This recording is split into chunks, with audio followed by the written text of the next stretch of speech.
Carving a pathway of inclusion means that the promise of possibilities are realized by many, and the diversity of thought is celebrated as a strength. However, for children with disabilities and racialized children, that pathway towards acceptance and inclusion isn't always realized as easy as we all might hope. Therefore, in the fifth and final episode of Inclusive Beginnings, we'll examine the experiences of racialized children from Megan Zarifian, who is a professional learning consultant for affiliated services for children and youth. Zarifian has the experience of working on the front lines and providing some insightful perspective on the experiences of these families and also what she's witnessing as a professional in the field. Meanwhile, I also had a chance to talk with Catherine Underwood. She's a professor of Early Childhood Studies, Dimensions faculty lead in the Faculty of Community Services at Toronto Metropolitan University. She also holds the title of Project Director for the IECSS project. And she joined me to talk about an inclusive future for children with disabilities and her greatest hope for this project at large. This was a comprehensive conversation of tremendous consequence, which I am now happy to share with all of you. Fantastic. Megan, tell me, I'm wondering if you could take a moment to just introduce yourself to our audience and tell me a little bit about your work and where you come from and why you wanted to sort of participate in this project today. Absolutely. So I currently work at ASCII, which is Affiliated Services for Children and Youth. My position there is a professional learning consultant, which means I essentially go into early learning programs in Hamilton, Ontario, and I see myself as a resource for the educators in these programs. So I can provide anything from side-by-side mentoring in the classroom. I can provide various workshops and sessions. It's a really diverse number of resources I can bring to early learning programs. And I just see myself as a bridge, if you will, from the educators to resources that they might not have, the time and the capacity to be able to. I like to bring as many resources as I can to educators. So in getting here, I have been a registered early childhood educator in the field for many, many years. I've worked in very different capacities and environments and communities, school age programs. I've been a director of a center. I've been supervisor. Like I said, in many different communities, Burlington, Hamilton, downtown Toronto, and different areas as well. So, that's what brings me here today. I was connected with Catherine to participate in this podcast as someone who identifies as a racialized person with, I'm physically able, that's another conversation for another day, to participate in some perspectives on Black and racialized families and children with disabilities in the context of early learning environments. Fabulous. And Megan, from your perspective, tell me, how do you view the concept of inclusion when we talk about Black and other racialized children with disabilities? That is a really big word and question, and I still grapple with it, and it's tough to answer because it is lacking in the field of early learning and early childhood education, and not for one specific reason. It's not because of this or that. It's in my personal experience as an educator in the field, we are lacking supports and resources to provide children with any type of really physical or non-physical special needs, specialized equipment. So inclusion in terms of that intersectionality piece of racialized children with disabilities, I think is a really big, it's a really big topic. That word is very heavy and weighted. Because while surface level, I do think, of course, every early learning program strives and tries to be as inclusive as possible, of course, we don't, oftentimes educators, and I can only speak from personal experience, from what I've experienced in the classrooms and also what I've seen as a consultant, is we are oftentimes not equipped. We don't know how to handle physical equipments and materials. We're often just kind of told by parents who have also, you know, are living through this experience as well, how to you know, manage from transitions, physical routines. Oftentimes there is not an extra person in the classroom when these physical disabilities, you know, require an extra body to, you know, be a part of that transition to go outside or to come back inside. And so while I think every educator wants to say, yes, we are an inclusive environment, we accept and we are inclusive to everybody, I think that there is an absolute gap in terms of the supports and resources between the family's needs and educator resources as well. Yeah, and Megan, I know this wasn't on your original list of questions, but just out of personal curiosity, Megan, I'm curious to ask you, what do you think needs to happen to create an environment where children with disabilities have access to more social capital and allow them to sort of spread their wings from a social perspective? I'm curious, in your position as an educator at large, what do you think is the key to creating more social capital for individuals or children with disabilities? That's also a very big question. And my first thought is, and I don't know if this is the response you're looking for, but I think oftentimes social institutions, adults, general society sees children as becomings. They are not yet a person in themselves. We have to wait until they are bigger, older, you know, greater brain development.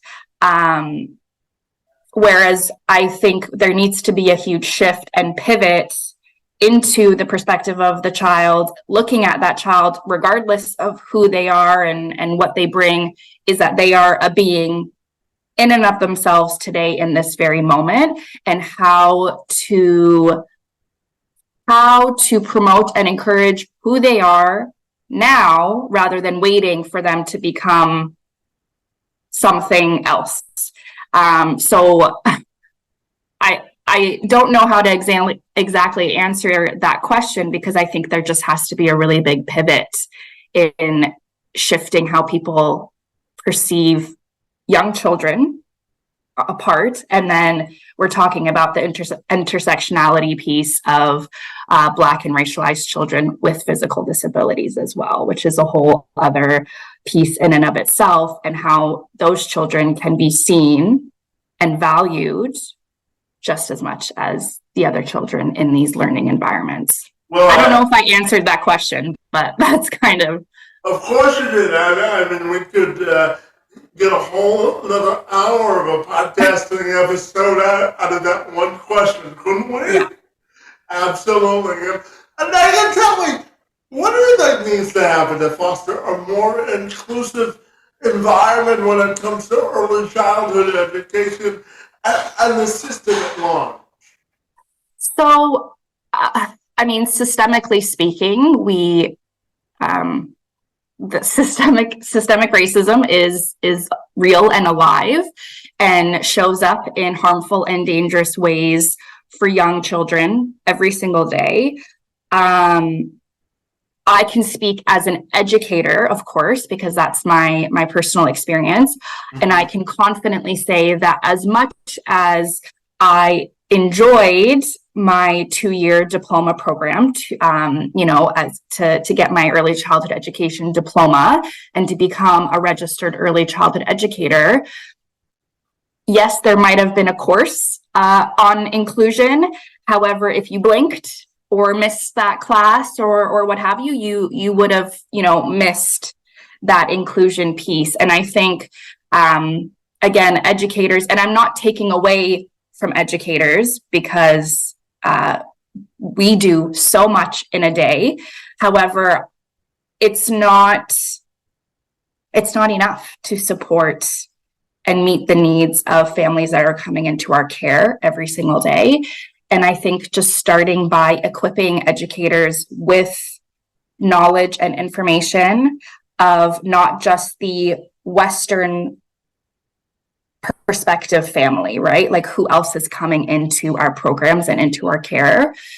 And while you can't write a script for every single family and have an equation that's perfectly prepared, for anyone who walks into our program, I think we can be better equipped in inclusive practices. And then, of course, the other layer to that, for me personally, is that relationship building with families.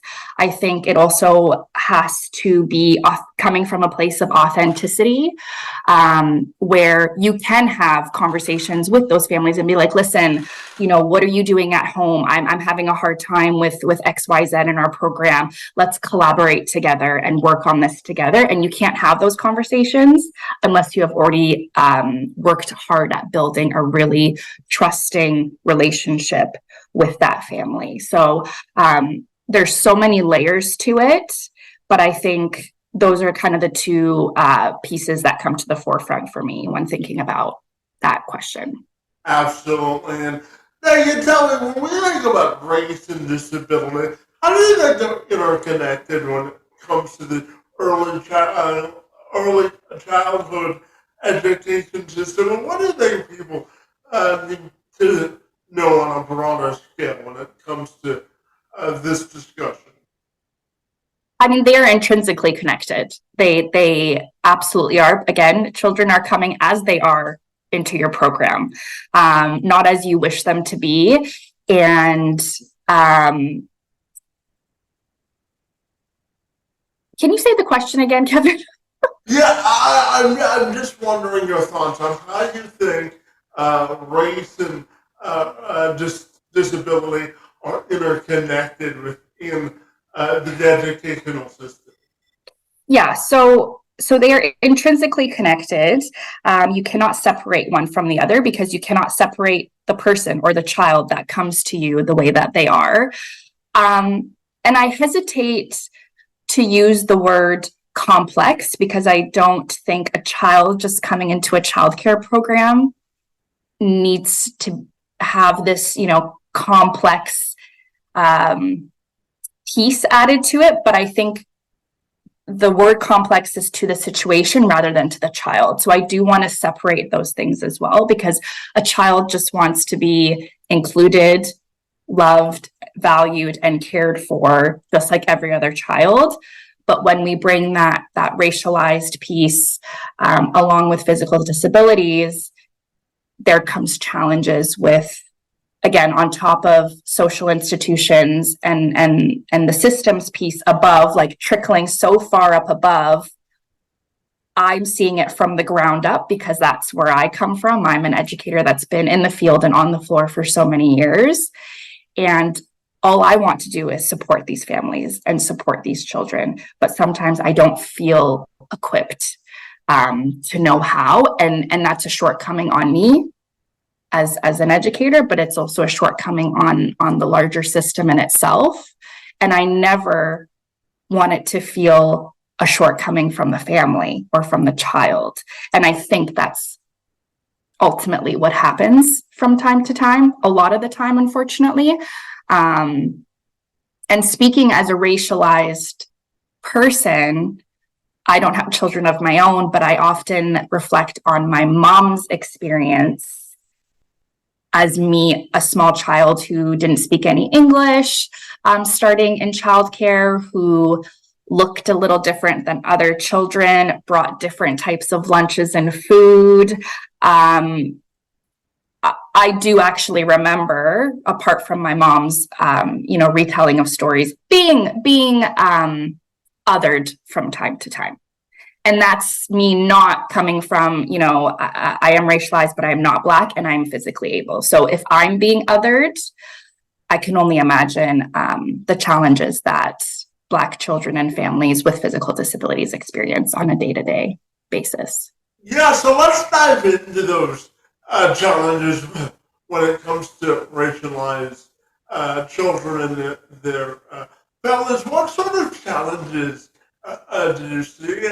And what's your greatest hope for the future of children as we continue to advocate for inclusion for children with disabilities and their families at large? So it's kind of a two-part question to end on, but I'm fascinated to get your thoughts there.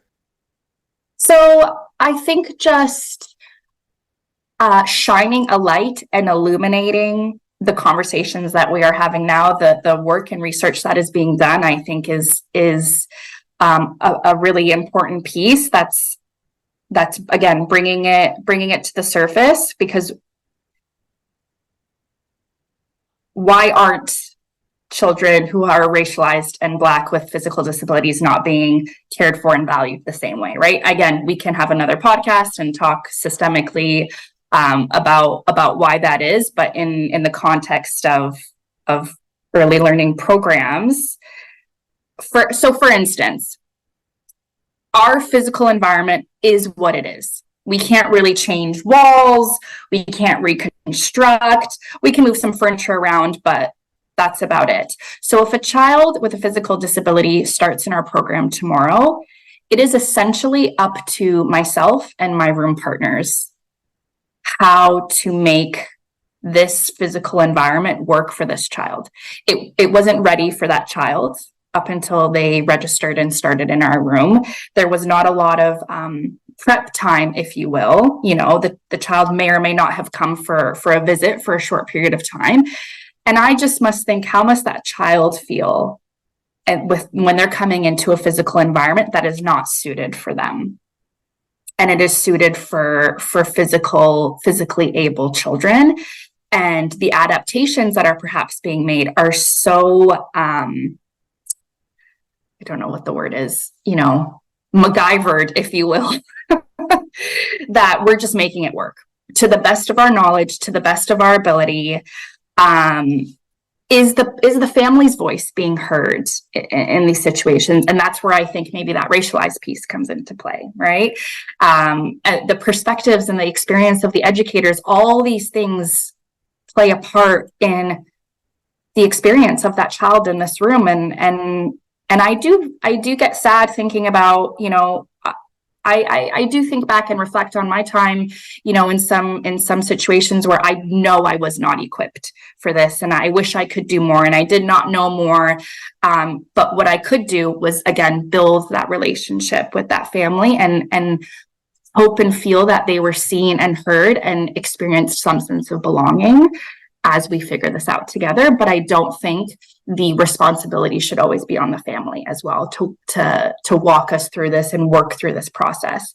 And I'm not negating the fact that there are external resources that do come in and support educators. There are absolutely programs and resources out there. So I don't want it to seem like I'm not acknowledging that. But day to day, hour by hour, it is the educators in the classroom that are doing their best. So those are absolutely some challenges. And in terms of moving forward, I would love to see more inclusive conversations and classes and concepts and topics being introduced and discussed in the 2-year diploma program, just to be responsive to the community, to today's population, as well as, again, shedding light, illuminating people, voices who have experienced this, moving forward and hearing what they have to say and listening to them and responding, and making those changes. Absolutely. Well, Megan, I want to thank you for participating and adding your voice and contributing to this most important conversation. I want to thank you for your work and advocating for equality and equity for children with disabilities. And I want to thank you for engaging in conversation with me this morning. It's most appreciated. Thank you, Kevin, for having me. This was wonderful. Thank you so much. Well, Catherine, it's always great to see you, and thanks so very much for adding your voice to the podcast portion of our conversation about equity and equality for children with disabilities and all the work that you've done throughout this project. It's always great to see you, and good morning to you. So thank you so much, Kevin, and thank you for this podcast series, because it's been so exciting to see, to listen to all of the different voices that are being added to it. Yeah, absolutely. And we're adding yours this morning, and I just wanted you to begin by telling me a little bit about yourself, your role on the project at large, and why it's so vitally important to continuing the conversation towards progress. Thank you. So I'm the project director for the Inclusive Early Childhood Service System project. I'm also a professor in the School of Early Childhood Studies at Toronto Metropolitan University. And my role has been to implement a research project that was actually designed by our community partners more than 10 years ago. So at that time, we had a very small grant, and we invited people from a few different communities, Wellington County, the city of Hamilton, where Megan works, and the district of Timiskaming in Northern Ontario came together at Toronto Metropolitan University, formerly Ryerson University, and at that time Ryerson, to talk about concerns they had within their own work to implement early childhood service systems. And one of the areas that they identified was supporting children with disabilities and creating inclusive childcare and other early childhood education and care programs. And that group of people told me at that time that they really needed research that did a few things. First of all, they needed more research that was from the perspective of families. They felt that was the most important voice for them in terms of planning high quality inclusive programs. They told us that they needed information that unfolded over time, because most research that's done in early childhood, because early childhood is short, it's mostly done with single time points. So we'll measure children's development, we'll talk to educators, we'll talk to families, but we mostly do it once. And those community partners said, we know that this is a time of dramatic change, both for children and families, but also, and Megan referred to some of these changes in our society, but also in how services are provided. So right now in the early years, we're seeing changes with regards to $10 a day childcare unfolding across the country, we're seeing changes that are a direct result of COVID-19 with very real shortages of early childhood educators, with concerns about the wages for educators. These are all things that matter. But when we first started, the biggest concern had to do with changes to family support programs and the unfolding of full-day kindergarten. So our earliest interviews were pre-full-day kindergarten, which might be hard to remember at this time. But so my job has been to implement this project to the best of my ability with the direction of those community partners. And I take that pretty seriously. We also have some advisory committees who I work with directly on a regular basis, including the District of Temiskaming Elders Council, who are a group of elders from multiple nations in Northern Ontario who've helped us to really think through settler colonialism and the ways our systems were developed through Eurocentric ways of thinking. And that's been really important to our project. So that's my role. And in addition to that, my role is to steward the information that's been shared with us from families. So through the IECSS project, we have more than 150 families who have participated, now from 9 communities across the country. And some of those people have participated for up to 9 years. We've conducted over 1,000 interviews. So that's kind of amazing to think about, the quantity of information we hold. And that data set is something that we now have a responsibility to use for the purposes that Megan identified, which is to support early childhood systems. With that as our backdrop, Catherine, I'm curious to ask you your definition of inclusion for Black and racialized children with disabilities. How do you define the concept of inclusion? Thanks for that question, Kevin. So I use what some people refer to, actually an author called Annette Greenstein from Europe calls radical inclusion. And for me, radical inclusion means that we don't just take people and put them into programs that exist for everybody else.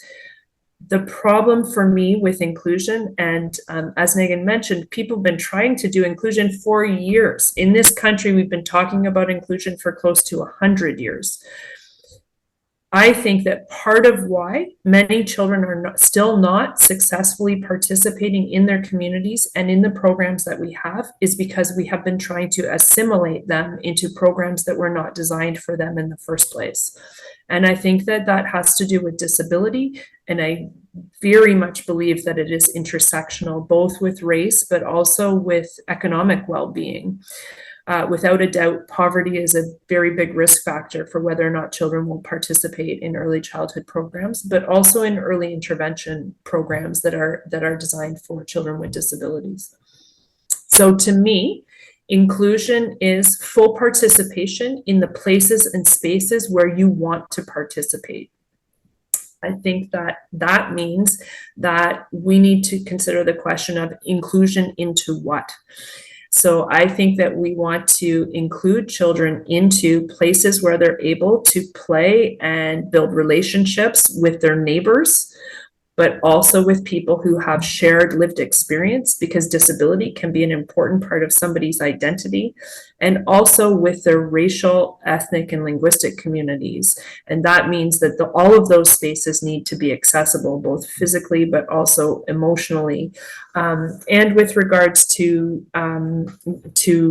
recognition of racism and classism.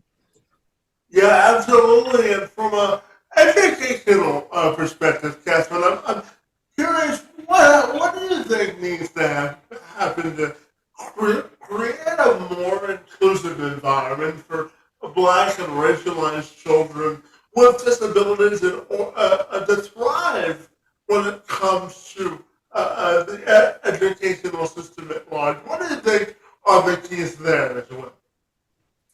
So I really think that we have not grappled with what true intersectionality looks like in the everyday experiences of early childhood and also school-aged educational environments. So as an example, in our research, we have found that disability services that are screening for developmental, non-normative development in children so that they can qualify for disability services, those screening metrics or the documentation that's produced in that screening has been used to surveil families and to define families as not being good educational or developmentally appropriate spaces for them. And that information is in part or is implicated in the reality that more Black and Indigenous children are being apprehended in child protection systems. So that's a very concrete example of how that plays out. But we also know that, and our Black Advisory Committee has been really clear in articulating some of this, but I think that we've heard this also from research participants, that if you have a child who has what people sometimes describe as an invisible disability, although I'm always I don't think there's two separate and very distinct categories. Visibility can come from someone's emotional state as well. But as an example, you might have a child who's autistic who in public looks not normative in the sense that they might be moving their hands in a particular way or speaking in a particular way that is perceived to be not like other children. If someone is Black or racialized, that can be much higher risk than if that child is white, because we do have ways in which we police other people's behavior. And families also can be perceived to not be good parents if their child is acting in a way that's not considered to be normative. So then their parents are also in a situation where they're being perceived to not have their children under control. We need to think about things like our perception of what is good and bad behavior, because it is driven by very normative ways of thinking about human behavior. Yeah, and Catherine, tell me, how do you think race and disability are interconnected within this system? Well, what do you think our viewers or audience should know about that? Well, I think they're interconnected in a few ways. First of all, racism causes harm to people and can cause harm to children. Racism can lead to very real health impacts. So that's one way that it's interconnected. Secondarily, all people, there is disability across all of our society. So disability is in fact normal. Human difference is normal. It is a natural part of how human beings are.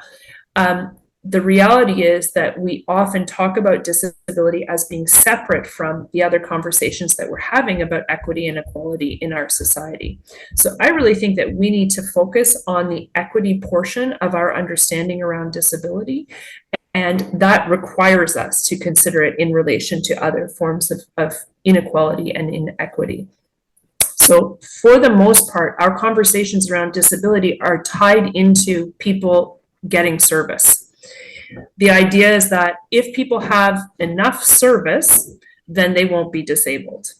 And that actually is a kind of ableist attitude, because especially in the early years, many of these services are designed as interventions to try and make children's development as normal as possible. And of course, many children will not become normal simply because they've interacted with service systems, nor do we want them to. Because the joy in life is our human difference. The value of people seeing and understanding the world from a wide variety of experiences is so important to both our society's well-being, but also the health of individuals.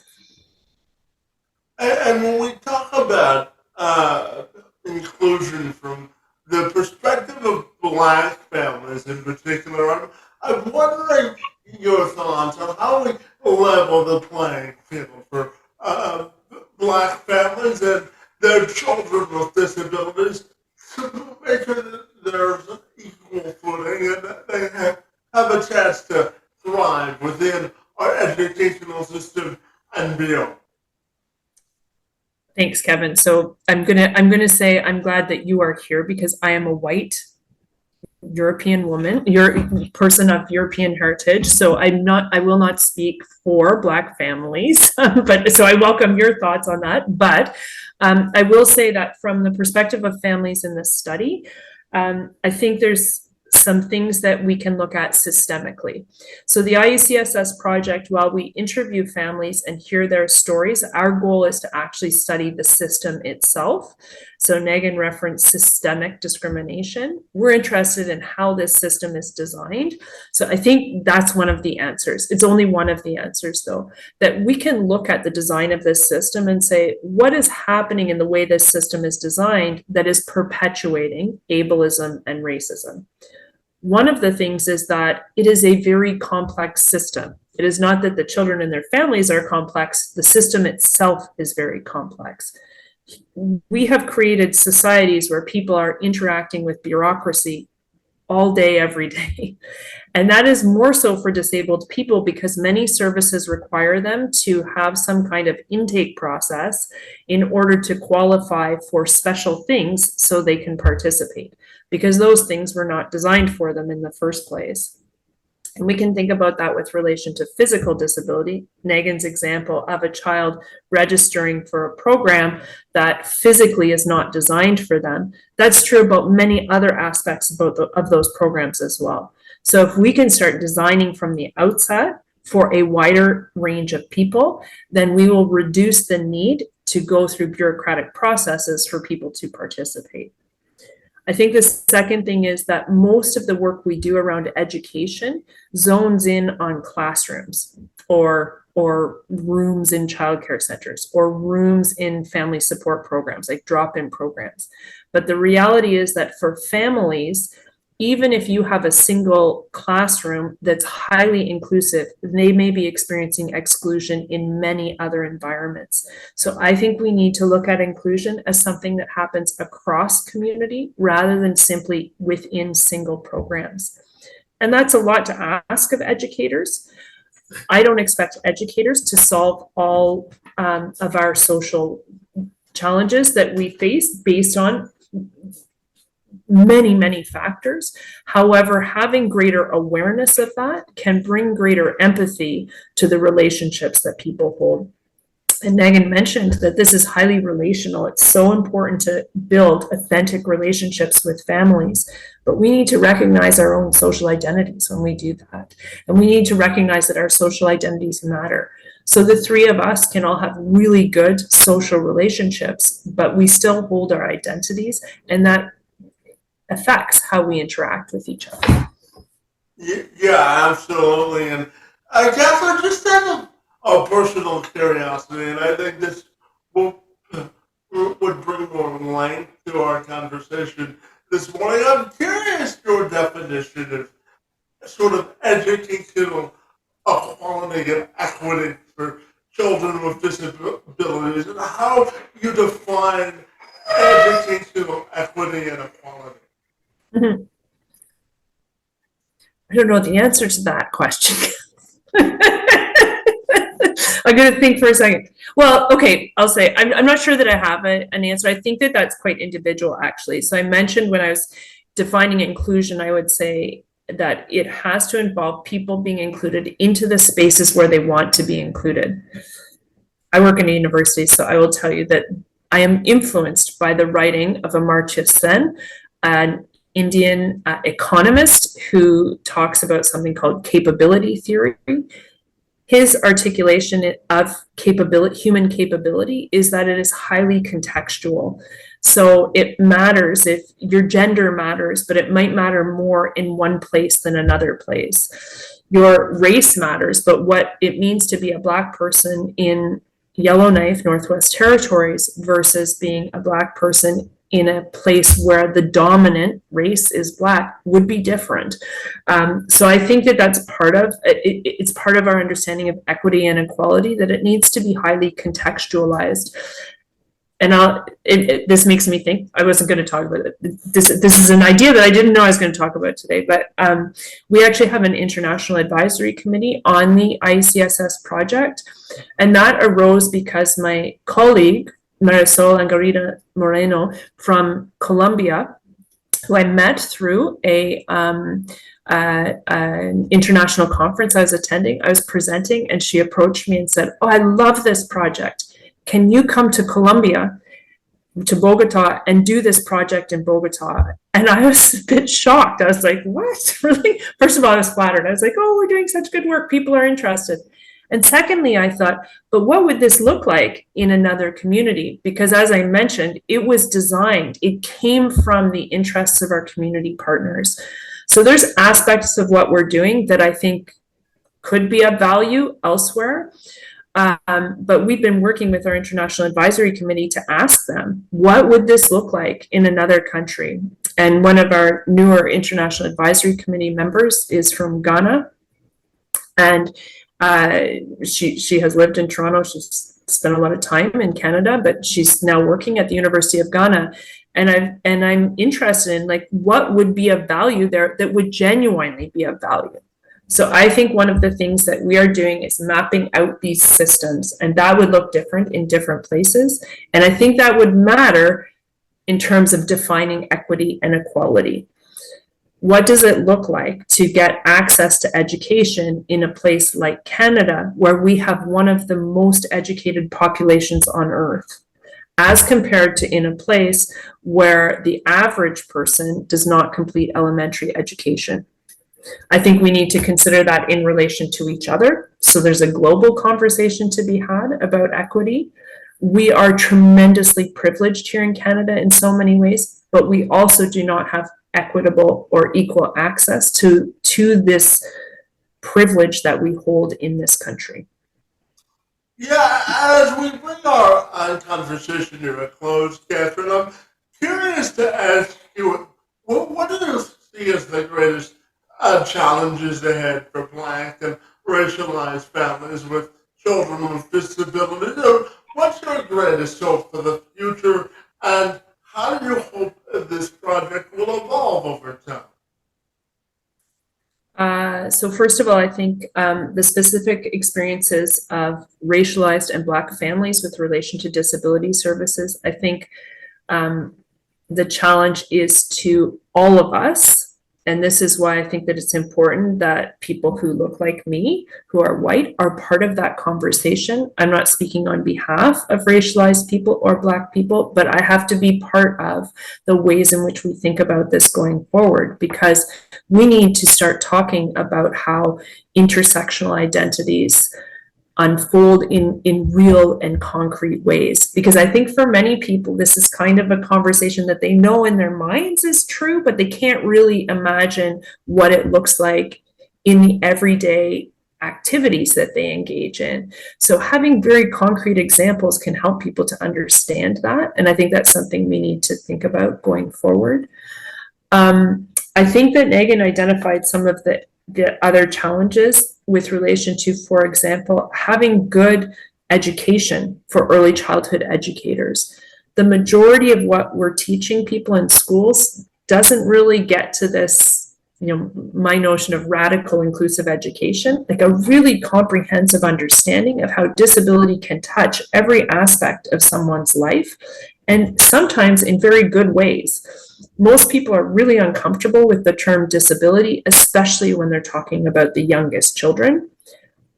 But some of those young children are going to grow up to be disabled adults. And if we're saying that that word is a bad word, then we're not allowing those people to grow up and flourish with an identity that's valued and celebrated, and a recognition that disability can actually be a cultural experience. It can be a way that you connect to other people in good ways. So two people who have a shared disability identity might actually find friendship with each other. That does not mean that they need to be congregated together with only people who have the same disability diagnosis as them. But I will say that I'm excited about the idea that this more than 10 years of research that we've been doing, you asked me, Kevin, about the future plans for the project. Our goal is actually to start shifting towards not just collecting more information from parents, but actually looking at projects that allow us to activate that information. we hope that we can, and we've done a little bit of this work already. We've worked with some of our partners in a project we called IECSS in Action. We had 7 partners from across the country who responded to a call out to try and address some of the problems that we've seen from the perspective of families. We're looking to do more of that kind of work going forward. We're also really interested in curriculum. So building more comprehensive information to make it available for people teaching in higher education, but also for people doing professional development within their workplaces so that they can be having those conversations locally and looking in their own spaces in a truthful way that isn't defensive, that says we're all part of this society. We're all part of trying to create a better place for people. And sometimes also having the humility to know when we are not the people to be having the conversation, but stepping back and giving space to others. And I will say, we often in the early years talk about asking families for their opinions, their views, that they are a critical resource. Our project tells us that there's a lot of pressure on parents because they're having to do so much work on behalf of this system. I do want us to continue to ask parents, but parents need more support themselves. And one of the very underutilized resources that we have in our society is disabled people. We almost never say, oh, inclusion is difficult. Let's talk to disabled people. We almost always say, ask the parents. And I think that's something we need to start, I think we need to start shifting towards thinking about inclusion as a disability question. And if we're going to get at equity, we better start actually talking to disabled people themselves. Well, absolutely. Well, Catherine, I want to thank you for your extensive work in promoting the need for inclusion in early childhood education. And I want to thank you for contributing your voice to contributing to moving the needle of progress forward. Your work in the space and time on my behalf is most appreciated. And I want to thank you for being here this morning. Thank you, Kevin, for having me. We thank you for investing the time in absorbing all of the critically important information this podcast series had to share. It's our hope that the information you gathered through this series will help us all continue to contribute towards the conversation of progress for children with disabilities, their families, and our societal understanding of their upbringing and service delivery as well.